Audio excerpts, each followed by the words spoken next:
Hola chicos, ¿cómo andan? Bueno, la idea de este video es repasar brevemente lo que vimos la clase anterior, ¿sí? En la clase anterior habíamos arrancado con el tema de la prehistoria. Cuando hablamos de la prehistoria, nos referimos justamente a este periodo de tiempo que incluye el paleolítico, neolítico y la edad de los metales. ¿Por qué se llama prehistoria? Porque todavía no existe la escritura. Cuando tengamos escritura vamos a la parte de la historia, que estaríamos, como que dice acá, del otro lado de la línea de tiempo. Arrancamos acá con el paleolítico, ¿sí? Cuando vimos el paleolítico, vimos cómo surgían los primeros seres humanos. También tenían una guía de estudio donde hablaba sobre el proceso evolutivo, los cambios climáticos, qué nos hacía ser homínidos, ¿no es cierto?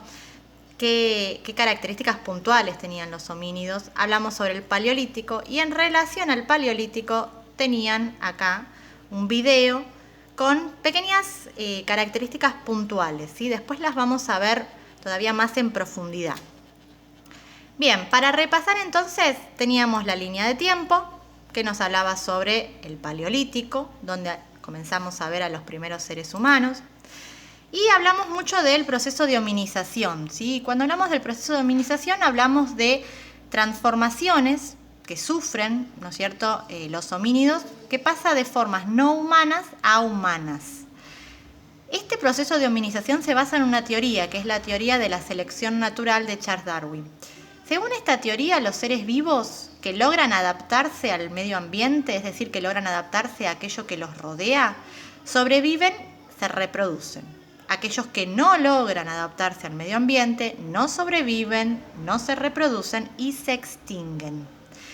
Los científicos nos dicen que hace aproximadamente 3,5 millones de años en el Valle del Rift, en África, va a comenzar nuestra historia evolutiva.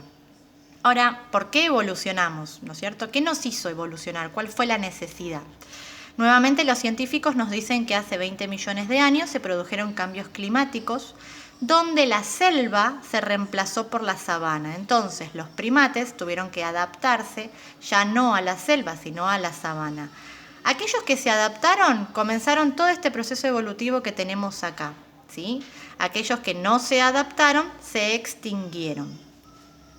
Finalmente, analizamos mucho qué era ser un homínido. Y un homínido implica tener una postura bípeda, como dice acá, como tenemos en la imagen. La postura bípeda permitió que liberemos las manos. Al liberar las manos, el dedo gordo se convirtió en un dedo oponible, entonces podía este primer homínido agarrar cosas. Esto implicaba, por ejemplo, fabricar herramientas. Las manos liberadas también nos permitió hacer arte mucho más adelante. A su vez, otra transformación es el aumento del cerebro. Tenemos cerebros más grandes que los primates. Y al aumentar el cerebro, se redujeron las mandíbulas, ¿sí? Observen esta mandíbula en relación con esta mandíbula y claramente es más chica. Y esto se debe a que al liberar las manos, producto de la postura bípeda, ya no necesitamos defendernos con garras y con mandíbulas amplias, porque ya fabricamos, ¿sí?, cosas, palos, piedras que nos permiten defendernos de otros animales, ¿sí? ¿Todo esto cuándo se da? Justamente ustedes acá tenían que analizar el periodo del Paleolítico, porque todo este proceso evolutivo se da en el Paleolítico. Las cosas que le llamaron mayormente a ustedes la atención, por ejemplo, acá Lucas nos dijo que le llamaba la atención el descubrimiento del fuego, ¿sí? Otras características, por ejemplo, Dana, que fabricaban utensilios mediante golpes. Por el otro lado tenemos a Victoria, que nos habla del cambio climático, ¿no es cierto?, y el descubrimiento del fuego, que eso fue justamente lo que llama la atención del Paleolítico. Más adelante tenemos también algo relacionado con el tema de las viviendas. Estas viviendas eran viviendas muy tranquilas, ¿sí? Viviendas bastante primitivas, ¿sí?, de piedra, de cuero, y era justamente porque los primeros hombres no estaban sedentarizados, sino que eran nómades, iban de un lado para el otro persiguiendo animales. Una cosita que quería rescatar aquí para el proceso evolutivo, ustedes tenían que hacer un cuadro y en ese cuadro tenían que analizar, ¿no es cierto?, cada uno de las etapas del proceso de evolución. Entonces arrancaron analizando el Australopithecus, que es el ancestro más antiguo que tiene el hombre. Ahí la vieron a Lucy, seguramente la habrán leído.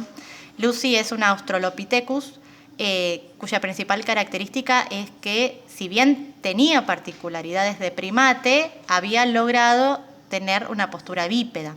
Después analizaron al Homo habilis, que se llamaba habilis porque había logrado fabricar herramientas.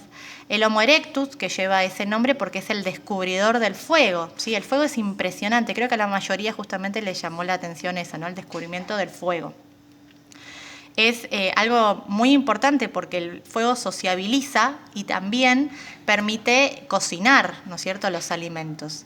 El Homo neandertal, que es el primero que entierra a los muertos, es el primero que expresa sentimientos de dolor, ¿no es cierto?, ante la pérdida de un ser querido, entonces los entierran y eso es justamente su principal característica. Y finalmente el Homo sapiens, que no se sabe, quizás el hombre siga evolucionando, ¿no?, pero es el actual hombre, ¿no es cierto? La idea entonces de este video era justamente eso, ¿no? Que hagamos un breve repaso, hagamos un breve repaso de esta primera etapa, ¿no es cierto? Vamos a seguir analizando el Paleolítico y brevemente también vamos a pasar acá, al Neolítico, ¿sí? Vamos a analizar un poquito más el Paleolítico, características más puntuales, para luego pasar al Neolítico y lograr una comparación entre ambos, ¿sí? Entre el Paleolítico y el Neolítico. Bueno, chicos, espero que sigan bien.